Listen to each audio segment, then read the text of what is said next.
नमस्कार दोस्तों, मेरा नाम है अभिषेक। तो चलिए आज का वीडियो शुरू करते हैं और म्यूचुअल फंड्स के ऊपर में जो टैक्सेशन लगता है उसके बारे में जानने की कोशिश करते हैं। तो जैसा कि हम लोग डेली टर्म्स में कहते हैं क्या कि यार मैंने देखो एसआईपी में 1 लाख रुपए का इन्वेस्टमेंट किया था, लमसम में 1 लाख रुपए का इन्वेस्टमेंट किया था, अभी मुझे 10,000 का प्रॉफिट मिल रहा है, 15,000 का प्रॉफिट मिल रहा है। तो एक्चुअली में वो जो 10,000 और 15,000 का प्रॉफिट आपको मिल रहा होता है उसको टैक्सेशन की दुनिया में कैपिटल गेन्स कहते हैं। इसलिए जब भी मैं कैपिटल गेन्स की बात करूं तो आप कंफ्यूज मत होइएगा। टैक्सेशन की दुनिया में जो हमें प्रॉफिट होता है उसे कैपिटल गेन्स कहते हैं। तो बेसिकली म्यूचुअल फंड्स की दुनिया में सिर्फ 2 ही तरीके के टैक्स लगते हैं, एक होता है short term capital gain tax और दूसरा होता है long term capital gain tax. लेकिन इसमें एक छोटा सा ट्विस्ट है। ट्विस्ट ये है क्या कि म्यूचुअल फंड्स में 2 बड़े बड़े टाइप्स होते हैं, एक होता है इक्विटी म्यूचुअल फंड्स और दूसरा होता है डेब्ट mutual funds. Basically equity and डेब्ट म्यूचुअल फंड्स में भी एलटीसीजी और एसटीसीजी लगते हैं, यानी कि शॉर्ट टर्म और long term capital gain tax लगते हैं। लेकिन जो इक्विटी म्यूचुअल फंड्स में जो भी शॉर्ट टर्म और लॉन्ग टर्म कैपिटल गेन्स लगता है उसके डिफरेंट रूल्स होते हैं, और जो भी डेब्ट फंड्स में जो भी एसटीसीजी और एलटीसीजी लगता है उसके डिफरेंट रूल्स एंड रेगुलेशंस होते हैं। तो सबसे पहले डिफरेंस को अगर हम लोग देखें तो वो होल्डिंग पीरियड्स को लेकर के आता है। अगर आपने इक्विटी म्यूचुअल फंड लिया है और आप उस पर्टिकुलर इक्विटी म्यूचुअल फंड को 12 मंथ से पहले रिडीम कर लेते हैं तो आपको short term capital gain tax देना पड़ेगा। लेकिन अगर आपने उसी इक्विटी म्यूचुअल फंड्स को अगर 12 महीने के बाद यानी कि 12 मंथ्स के बाद में रिडीम किया है तो आपको long term capital gain tax देना पड़ेगा। लेकिन डेब्ट म्यूचुअल फंड्स में ये जो पीरियड है ये थोड़ा सा ज्यादा समय के लिए होता है। अगर आप डेब्ट म्यूचुअल फंड लेते हैं और 36 मंथ से पहले उसे रिडीम करते हैं तब जाकर के आपको short term capital gain tax देना पड़ेगा, और अगर आप 36 मंथ्स के बाद में उसे रिडीम करते हैं तो आपको long term capital gain tax देना पड़ेगा। इन चारों तरीके के टैक्स को हम लोग बारी बारी से समझने की कोशिश करेंगे। और सबसे पहले दोस्तों हम लोग इस पर्टिकुलर लेग के बारे में जानने की कोशिश करेंगे, यानी कि इक्विटी फंड्स के short term capital gain tax के बारे में। लेकिन अगले स्लाइड में बढ़ने से पहले दोस्तों मैं आपसे एक सवाल पूछना चाहता हूं कि आखिर ये चल क्या रहा है। दोस्तों 80% ऐसे व्यूवर्स हैं जो मेरे चैनल्स पे आकर के मेरे वीडियोस को देखते हैं लेकिन वो सब्सक्राइब नहीं करते हैं, मेरे वीडियोस को लाइक नहीं करते हैं। दोस्तों अगर आप ऐसा करेंगे तो आप बताइए कि हमें कहां से मोटिवेशन मिलेगा इस तरीके के एजुकेशनल वीडियोस बनाने के लिए। दोस्तों आपको भी ये फील हो सकता है क्या कि इतने स्लाइड्स प्रिपेयर करने में हमारा बहुत समय जाता है और उसके बदले में मुझे यूट्यूब क्या देता है। मैं आपको क्लियर कट बता दूं कि यूट्यूब का जो पेमेंट आता है अगर मैं आपको वो बता दूं तो आपको शर्मिंदा होना पड़ेगा। यूट्यूब से हमें इतना कम पेमेंट आता है, 1000-2000 रुपए मंथली के लिए भी कोई इतना मेहनत नहीं करेगा जितना हम लोग कर रहे हैं। इसलिए दोस्तों आपका ही प्यार है जिसके वजह से हम लोग आगे बढ़ रहे हैं, हम लोग मोटिवेटेड हैं। लेकिन दोस्तों मैंने बहुत बार ऐसा भी देखा है कि बहुत से व्यूवर्स ऐसे जो मेरे से सवाल पूछते हैं कमेंट बॉक्स में, और मैं हर कमेंट का जवाब देता हूं, और मेरे कमेंट में जवाब सवाल करने के बाद भी वो मेरे चैनल को सब्सक्राइब नहीं करते हैं। तो दोस्तों आप मुझे ये बताएं कि आखिर मैं गलती कहां कर रहा हूं। और इसलिए दोस्तों आज अगर आप वीडियो देख रहे हैं तो ये मेरी दिल की बात है जो मैंने आज आपसे बहुत दिन के बाद या तो कहे पहली बार कही है। तो प्लीज अगर आप नए हैं तो मेरे चैनल को सब्सक्राइब करें, लाइक करें, और अगर आपको वीडियो पसंद नहीं आ रही है तो प्लीज आज वीडियो को डिसलाइक जरूर कर दीजिएगा। तो चलिए बढ़ते हैं अगले स्लाइड के ऊपर में। तो दोस्तों सबसे पहले हम लोग इक्विटी म्यूचुअल फंड्स के short term capital gain tax की बात करते हैं। तो इक्विटी म्यूचुअल फंड में जैसा मैंने बताया कि अगर आप इन्वेस्टमेंट करते हैं और 12 मंथ से पहले अपने पैसे को रिडीम कर लेते हैं और उसके ऊपर में जो रिडीम्ड अमाउंट है उस पर अगर आपको कुछ प्रॉफिट हो रहा है, कैपिटल गेन हो रहा है, तब आपको short term capital gain tax देना पड़ेगा। और ये फ्लैट 15% है प्लस सेस जो कि अभी 4% का चल रहा है, वो आपको पे करना पड़ेगा अपने गेन्स के ऊपर में। तो चलिए इसको एक एग्जांपल से समझते हैं। मान लेते हैं आपने एक्सिस ब्लू चिप फंड में एसआईपी ओपन की है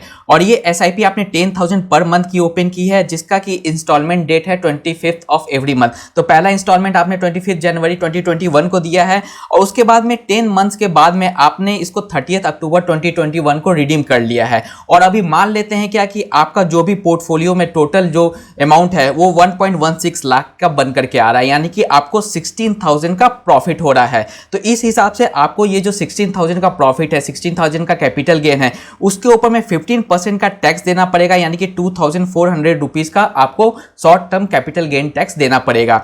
और उसी हिसाब से अगर हम लोग लमसम की बात करें तो मान लेते हैं आपने लमसम किया है 25 जनवरी को 1 लाख का और आप उसको रिडीम कर रहे हैं वापस से 30 अक्टूबर 2021 को, यानी कि 10 मंथ्स के बाद में आप उसे रिडीम कर रहे हैं। और करंटली मान लेते हैं क्या कि वो पर्टिकुलर अमाउंट 1.2 लाख का बन गया है, यानी कि 20,000 का प्रॉफिट हो रहा है। तो उस 20,000 पे आपको 15% का एसटीसीजी देना पड़ेगा, यानी कि आपको 3,000 रुपीज का टैक्स पे करना पड़ेगा। तो सबसे बड़ा सवाल ये आता है दोस्तों कि आखिर हम लोग ये टैक्स को पे कहां करेंगे। तो अगर आप एक इंडिविजुअल हैं और अगर आप सैलरीड हैं और साथ में आप म्यूचुअल फंड में इन्वेस्टमेंट करते हैं और उस म्यूचुअल फंड से आपको कैपिटल गेन होता है तो आपको ITR 2 फाइल करना पड़ेगा। ITR 2 जब आप फाइल करेंगे तो वहां पे एक सेक्शन है जिसका नाम है इनकम फ्रॉम कैपिटल गेन्स। तो उस इनकम फ्रॉम कैपिटल गेन्स में आपको अपना सारा इन्वेस्टमेंट का डिटेल्स देना पड़ेगा, जैसे कि डेट ऑफ सेल क्या है, परचेज क्या है, परचेज अमाउंट क्या है, क्या ट्रांसफर एक्सपेंसेस लगे हैं। तो ये सारे डिटेल्स जब आप फिल कर लेंगे तब ऑटोमेटिकली उसके ऊपर में जो टैक्स है वो बन करके आएगा और वो आपको पे करना पड़ेगा। और याद रहे ये आपको खुद करना पड़ेगा, ये आपकी जिम्मेदारी है कि आप अपने प्रॉफिट्स को,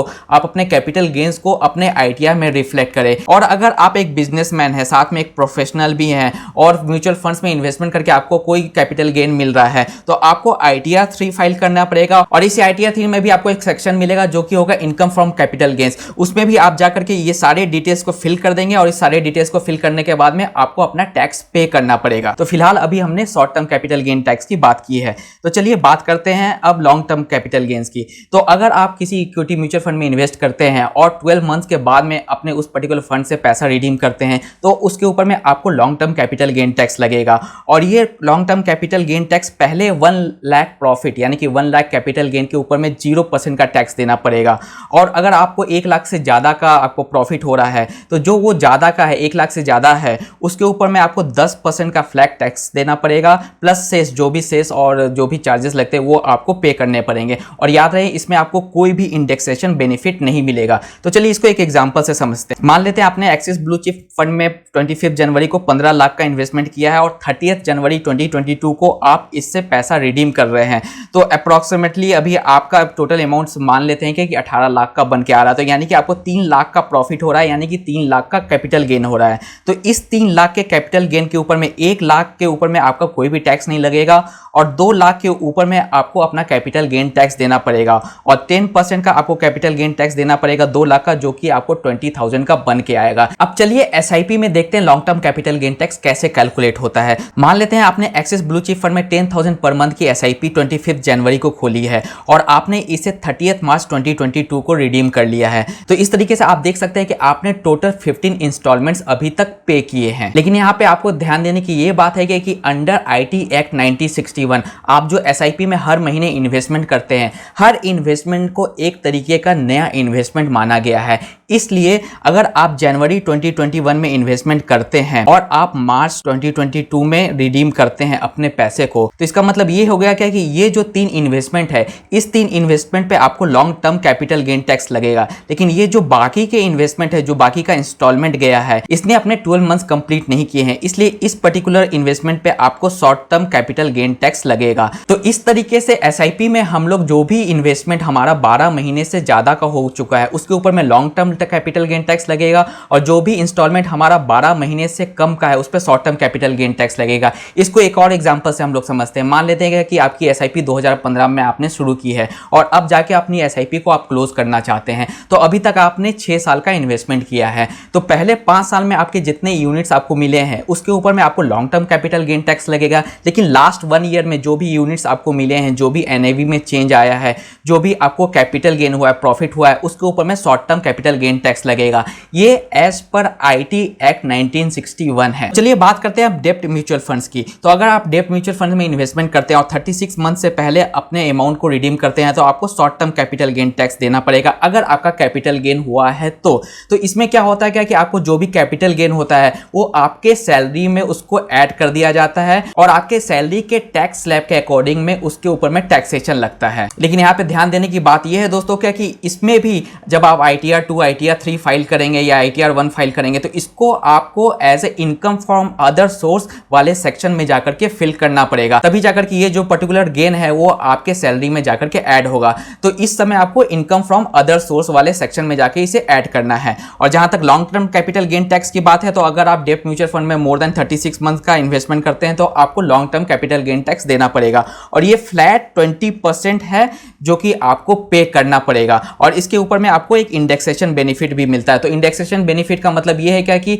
एक तरीके से मान लीजिएगा कि इसके ऊपर में जो भी महंगाई भत्ता है, जो भी इन्फ्लेशन है, उसको घटाने के बाद में जो टैक्सेशन आपको पे करना है वो आप पे कीजिएगा। दोस्तों अब चलते हैं अपने सबसे पहले सवाल के ऊपर में, क्या कि बहुत से इन्वेस्टर्स के दिमाग में ये डाउट रहता है कि अब जब वो म्यूचुअल फंड्स को अपने यूनिट्स को रिडीम करते हैं तो क्या जो भी पैसा उनके अकाउंट में क्रेडिट होगा वो टैक्स काटने के बाद होगा। तो ऐसा बिल्कुल नहीं है। आपका जो भी कैपिटल गेन हो रहा है और आपके पास में जितने भी अमाउंट है वो पूरा का पूरा अमाउंट आपके अकाउंट में ट्रांसफर कर दिया जाएगा। उसके ऊपर में कोई भी म्यूचुअल फंड कंपनी किसी भी तरीके का टैक्स नहीं काटेगी। लेकिन आपको ध्यान देने की ये बात है कि अगर आप 1 साल से पहले अपना म्यूचुअल फंड को रिडीम करते हैं और उस पर्टिकुलर म्यूचुअल फंड्स के ऊपर में एग्जिट लोड लगता है तो हाँ, म्यूचुअल फंड कंपनी आपको एग्जिट लोड काट करके जो भी अमाउंट बचेगा वो आपके अकाउंट में ट्रांसफर करेगी। अब बात करते हैं दूसरा सबसे बड़े सवाल की, कि जो भी हम स्विच करते हैं एक म्यूचुअल फंड स्कीम से दूसरे म्यूचुअल फंड की स्कीम में, क्या वो टैक्सेबल है। तो जी हाँ दोस्तों, आप किसी भी तरीके का स्विच करें, हर स्विचिंग आपका टैक्सेबल है। क्योंकि जब आप स्विच करते हैं तो अंडर आईटी एक्ट 1961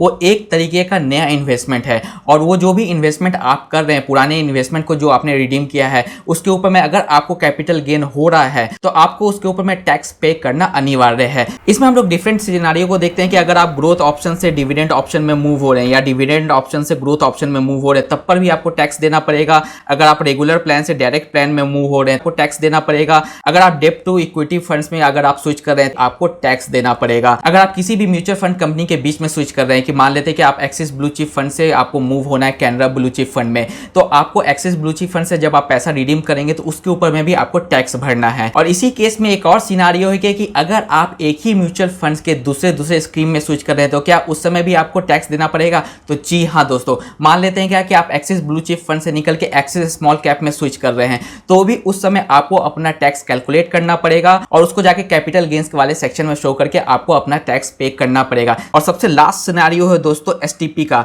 एसटीपी बहुत ही फेमस सिनारियो हो और under income tax act 1961 STP के थ्रू आप जो भी अपना म्यूचुअल फंड का जो भी इन्वेस्टमेंट स्विच करते हैं वो भी टैक्सेबल है। और ये आपकी जिम्मेदारी बनती है क्या कि आप अपना खुद के कैपिटल गेन के ऊपर में जाकर के टैक्स पे करें। तो आशा करता हूं दोस्तों आज का वीडियो आपको पसंद आया होगा। इसी तरीके के एजुकेशनल और इन्फॉर्मेशन वीडियोस के लिए हमारी टीम के साथ में जुड़े रहें। तब तक के लिए दोस्तों खुश रहें, स्वस्थ रहें एंड कीप इन्वेस्टिंग। जय हिंद।